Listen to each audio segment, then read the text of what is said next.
So we'll get started. So my name is Connor and this is Chris. We're with Metal Inside Me. We do podcast, interviews, all that kind of stuff.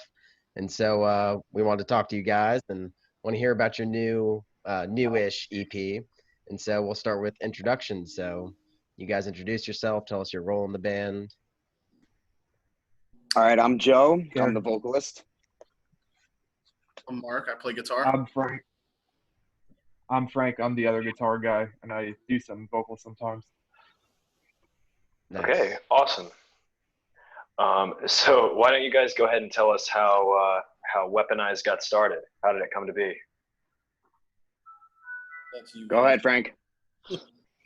So me and Joe, we were in, you can call it an internet band with a stupid name. It was called Death to Rot. We put 2 songs out on Spotify, and we were pretty much the laughing stock for a little bit. And then we recruited some other guys, Tony, who is our drummer, and Jeff, who's our bassist. And then Mark came along probably 6 months down the road, maybe a little bit more. And then that's where we are now. We've been a band for, 2 years now? So About 2 years. Yeah. Awesome. So tell us about putting together this EP, Weaponize. Is that your first round of music that you guys have put together as a band? We dropped a We single had it. a little bit before I joined the band. They had that recorded, and then maybe like 4 months later, we started really going with the EP. Recorded over the summer, and we put it out in November? Yes. Yeah. Awesome. And that So, go on. Sorry. I was just No, going to you're say fine. that followed with a music video for one of the songs in there, Manic, that was released, I think, 2 weeks after the EP as well. Yeah, I'm glad you brought up Manic, because Manic, I think, was one of the standout songs on the EP. Obviously, you guys did a video for it, so you might think so as well. It was really cohesive, and everything blended together very well, had great production. And so we were just wondering what your approach to songwriting and song production is. How do you guys make your music? A lot of the times, Frank is sending ideas back and forth with me into like our band group chat, because he has a home setup now, so we get a lot of rough tracks back and forth. Frank will send me something, and I'll get something going in my head, and then we'll show up to practice. Frank just starts playing a riff. Tony starts playing.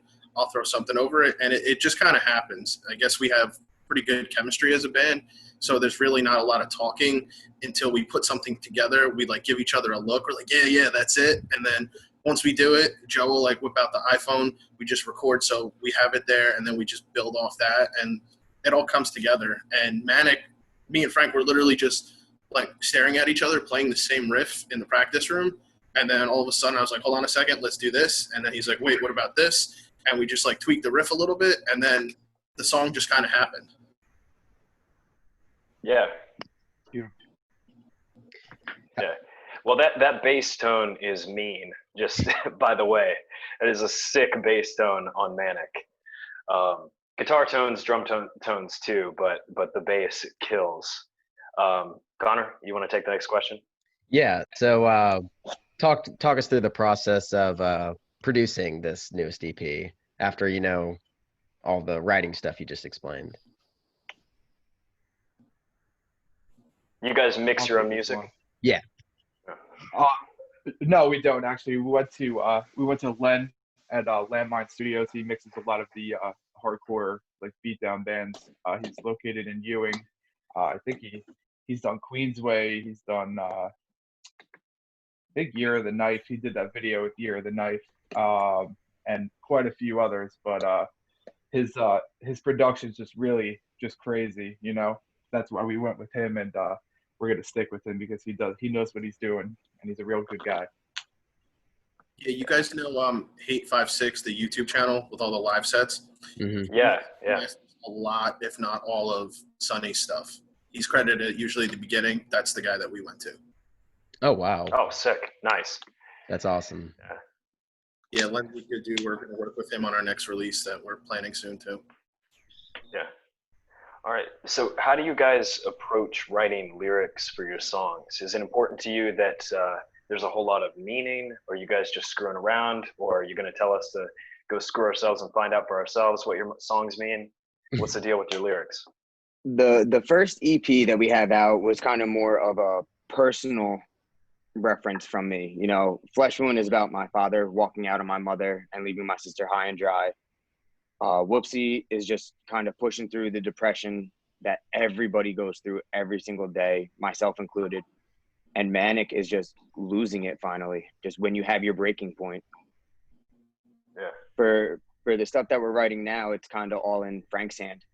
He's been writing all of the lyrics for this new stuff we're writing. Oh, that's Oh, yeah. awesome.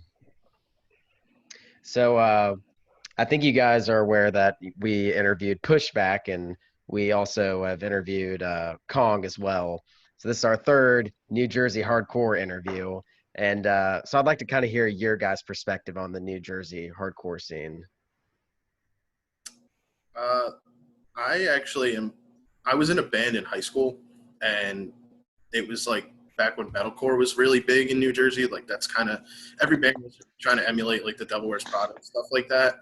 And then I left the scene for a while, and being in Weaponize was my first time back, and just seeing how it changed. Like everybody's about like family, everybody's friends in the bands. Like outside of playing shows, we all talk to each other and stuff like that. Like Pushback, especially, we played a bunch of shows with them, but I talked to Joey, their vocalist, regularly, Devin a lot, and Kong's full of solid dudes too. But New Jersey's pretty tight with each other, and everybody's usually got each other's backs, and we put each other on shows. So every time we play together, it's like one giant hangout. So I think people that come to the shows appreciate that because they see that we're having fun and like being around each other. It kind of translates onto them too.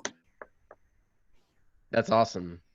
Now, have you guys been a part of the local music scene growing up? Or I don't know, did you guys grow up in New Jersey? Did you grow up going to local shows in high school and stuff? When I pretty much, for me, yeah. And then I was out of it for a few years, just wasn't about it anymore, just couldn't do it, spending money, had to get my shit together. And then I came back with Weaponize and just been a very different atmosphere for me.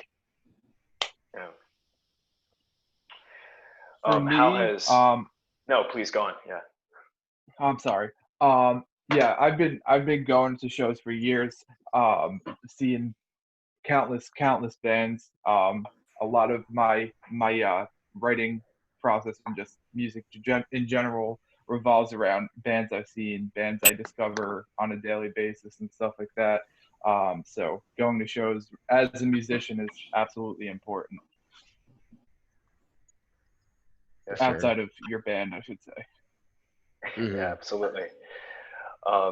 So what has life in your band been like since COVID-19 and quarantine and so forth? Kind of sucked at the beginning. We had a tour canceled, and a 3-day run. We had one show out of 3 played, and by the time we were finished with the first show, we were getting told that the second one was canceled, and then we were trying really hard, but the third one just wasn't going to happen either. Like I said, we had a tour canceled. We were going to do a 3-day run with Forced Under. We were going to be in Virginia, North Carolina, and Maryland. And then after that, we were all in different places, like work-wise. Like I work at a hospital, so obviously I was still going to work. Joe, Frank, Jeff, like it was rough for everybody. So we kind of took some time to ourselves, kept in contact with each other. Everybody got their shit together and situated. And then finally we had enough of not seeing each other and practicing. And we just asked the guy who kind of runs the practice room that we rent. And he said, yeah, you guys are good to go.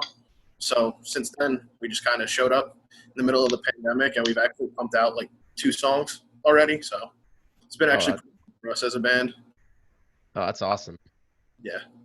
Do you guys have any possible guesses when you think you'll be playing local shows again? Or hope. No. Yeah.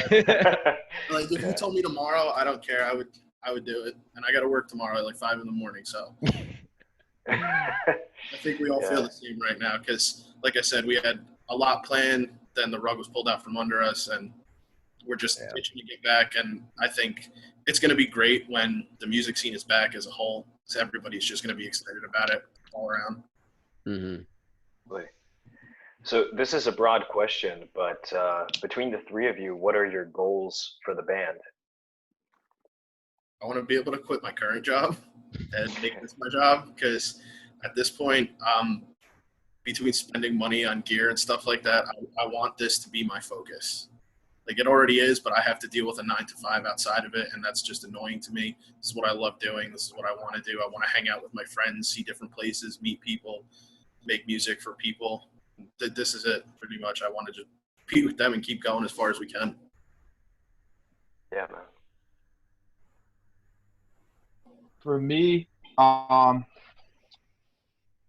it would probably be just years down the line, people would be like, "Oh, do you remember that band Weaponize?" Hopefully, we'd be around for longer than we are, but I just want to be the band that people remembers for whatever reason, good wise, obviously, but definitely want to put a good taste in everybody's mouth and have everybody who hasn't heard of us before actually listen to us and follow through from there. Joe? Mine's about the same, you know, just travel, get the music out there, meet new people. But to go what Frank said, just be the band that everyone realizes and just remembers from back in the day to now. Yeah. Yeah. Now, what are your goals for the music you're currently writing? You think you might have something out this year, early next year? Probably by the end We're of gonna push for this year. We were actually trying to push to record, I think a couple of weeks ago, but we have another song on top of the two that we wrote already, and we wanted to add that to the. We're going to release a 2-song now. We're going to release a 3-song EP, and it's definitely going to be a lot heavier than the stuff that we released previously. So I'm very excited to show everybody what we've been working on and see everybody's reaction. Yeah. Wait. So how immersed, if at all, are you guys into like hardcore punk philosophy or culture? Like, are you guys straight edge or crust punks or anything like that, or none of the above? So nobody in the band is Nah. straight edge. We kind of just, I don't know, we're good people. So like the being there for each other, like the brotherhood aspect of hardcore, definitely that's us. We're all about, you know, being your brother's keeper and take care of people. We kind of just like making the music and the culture itself. Like I said, the New Jersey scene's pretty tight. So there's the brotherhood. But for us, it's really just about the music and, you know, getting our feelings out and doing what we love to do. So I don't really think we identify necessarily with like any group. We're just kind of us, which I like about us, because we influences from all over too, which you can hear in our music. It goes from like beat down heavier stuff to like similar to deathcore parts and some 2-step. So like you got the old school in there. Mm-hmm. And new metal. Yeah. Hell yeah. Obviously, It was influenced a little bit by like Korn. That's where my head was when we were working on that. So that kind of brings us into our next question, what would you guys say your biggest influences are? Bands that influence you the most? Frank, you want to start? Band wise, that's a great question. So I listen to a lot of not like bigger like beatdown bands, but I listen to like 38 Snub and things of that nature. So when I write my music, I like to write it around that. I also like to like make it a little bit more interesting as well, more with manic. Like one of my favorite bands is Deftones, so I like to write like that. Another band that I'm very heavily influenced by is Every Time I Die. Both listening to them and my writing process as well. They have a great following and they do a lot for the community. Keith Buckley, the English teacher, so his lyrics, they're not just like broad. They're like there's a lot of meaning behind them. So it's like really just crazy to me to listen to that and be like, wow, like he really said that. So that's what influences me. For me, it's Terror is kind of the band that got me into hardcore, and then from there, kind of just explored them. I got into Lionheart, Year of the Knife. I like Harm's Way. I like a lot, but one of my biggest influences when it comes to writing is the Acacia Strain. I like their heaviness. Obviously, we don't use 8 strings, but just the way they're able to make heavy music and not have it be super boring and just like, I mean, I don't want to shit on them, but like old school Amir, like one open. Like they're actually talented musicians. And Vincent's lyrics, like the dude tells a story all the time. It's either funny, like their new song they wrote just straight up about boomers, or it's like Beast. That song gets everybody hyped when you hear the beginning. Like that's it. Everybody knows what's gonna happen. And those bands like the Acacia Strain, I want to get to their level, and I want to make people feel the way about us that I feel about them when I see them and when I know they're about to play. Like I'm just that hyped. That's where my inspiration comes from.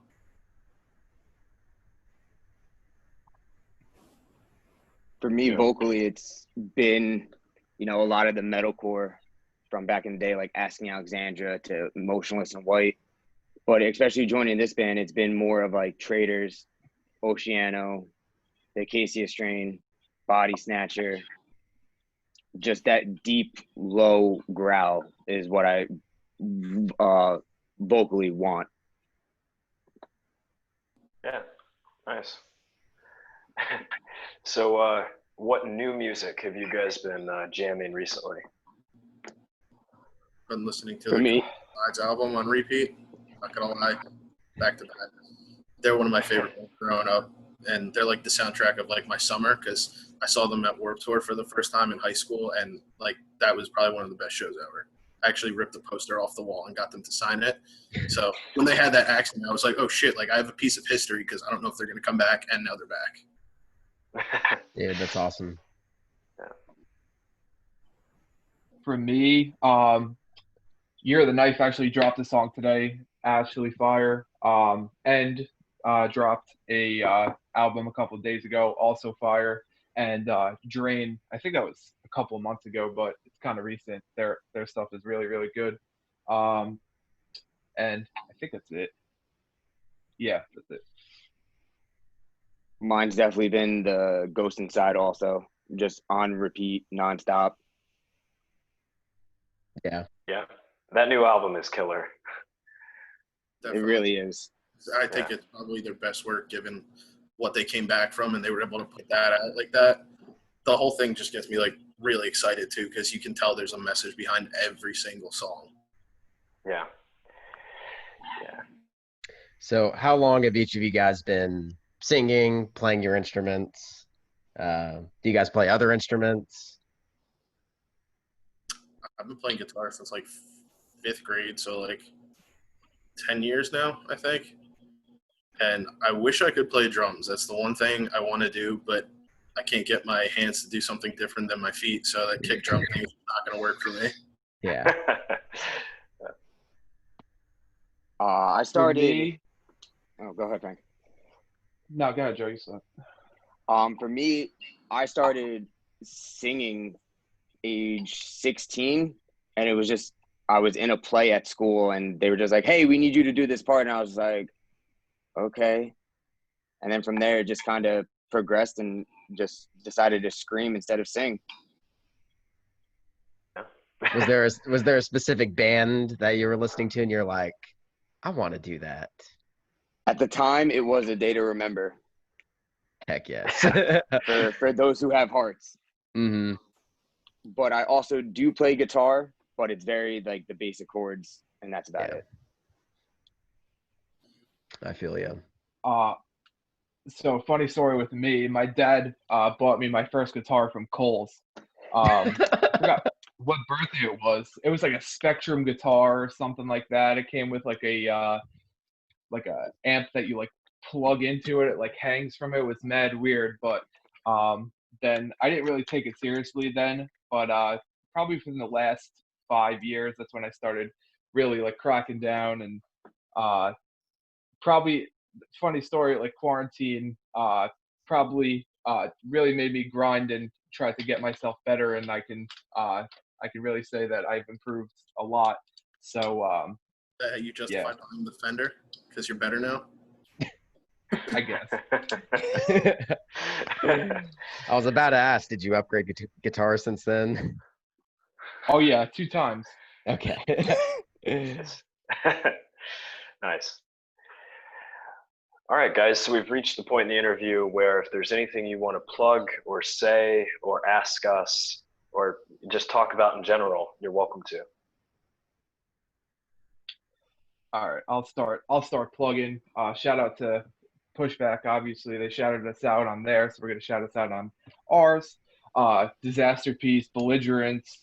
Who else? My mom, even though she's probably not gonna watch this. So many things. But yeah, I have a question for you guys.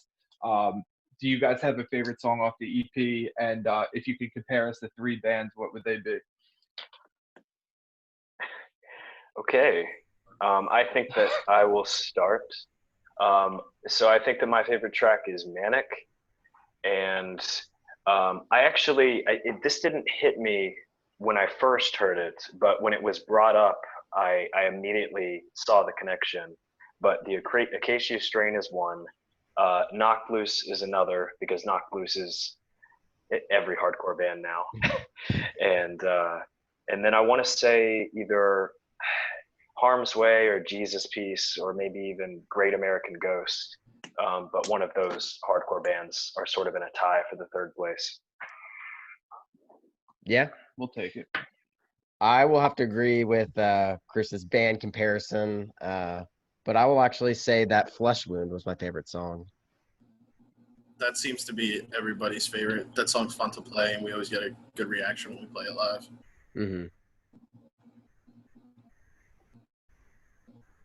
Any questions for these guys, Joe, Mark? No? No, I'm good. Hope to talk to you guys again in the future after some more releases, and things get back to normal, and we're out there doing our thing again. This is kind of stuff. Yeah, absolutely. At this rate, me and Chris have to make a trip up to New Jersey when you guys are all playing live shows again and come see all these bands we've been interviewing. Yeah. But dude, Absolutely, man. If we all get on a show together, all the bands you've interviewed, it's probably going to be worth the trip because, we played Winter Jam, and Alex from Beatdown Booking, shout out Alex, it's my dude, he came all the way from Texas for a 2-day show at Champs. Like, it was a stacked lineup, so obviously it was worth it, but he threw himself right in there. Like, he saw what Jersey was about band-wise and all the people. It was a good time, so I think you guys would definitely enjoy it if you came out here. Yeah, absolutely. As soon as we get that vaccine, man, we're going to be on the road. Exactly. Well, I'll plug this for you guys. Of course, everyone listening to this, go check out Weaponize's newest EP. It is self-titled. It's available on Apple Music, Spotify, YouTube. Everywhere. Yep, everywhere. Yeah. Awesome. Yeah. Thank you guys so much for talking to us. We appreciate it, guys. Thank you, guys. It was a lot of fun. Sweet. Awesome. All right. See ya. Take care, guys. All right. Have a good day. You too. Yeah.